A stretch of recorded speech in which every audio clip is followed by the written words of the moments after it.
Ugnayang Pilipinas at Indonesia, pinagtibay sa pagbisita sa bansa ni Indonesian President-elect Prabowo Subianto. Pinasalamatan siya ni Pangulong Bongbong Marcos dahil Pilipinas ang una nitong napiling puntahan. Senyales daw ito ng mas lumalalim at lumalakas sa alyansa ng dalawang bansa. Tugon naman ni Prabowo, bilang Asyano ay natural lang daw na magkumustahan at magpatibay ng samahan ang mga magkaibigang bansa. Bago siya formal na mailok sa posisyon bilang Pangulo ng Indonesia na nakatakda sa October 20. Isang dating umanong miyembro ng Angels of Death hawak na ng pulisya. Ayon kay PNP spokesperson Colonel Jean Fajardo, inamin daw nito na ginagamit ang grupo para sa personal na interes si Pastor Apollo Kibuloy at paranakot sa mga umanay biktima niya. Nagbagit din daw siya ng mga kasapi rin ng Angels of Death na handang makipagtulungan sa PNP.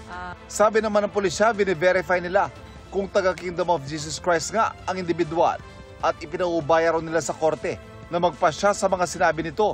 Sagot naman ni Attorney Israelito Torion, abogado ni Kibuloy, hindi totoo ang Angels of Death. Meron lang daw Angel Warriors na nagdarasal para sa pastor. International Design Conference idinao sa Taguig sa pangunguna ng DTI Design Center of the Philippines.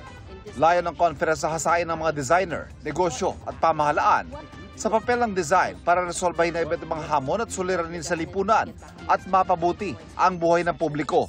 Nagbahagi ng mga kaalaman ng ilang renowned design expert at thought leader sa 4 na session ng conference, gaya ng session tungkol sa paggamit ng gross national well-being, kung saan nagsilbing panelist ang CEO at founder ng Menarco Development Corporation na si Carmen Jimenez Ong.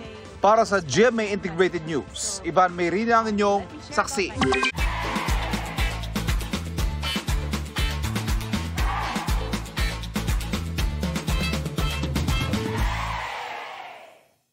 Mga kapuso, sama-sama tayong maging saksi. Mag-subscribe sa GMA Integrated News sa YouTube at para sa mga kapuso abroad, samahan niyo kami sa GMA Pinoy TV at sa www.gmanews.tv.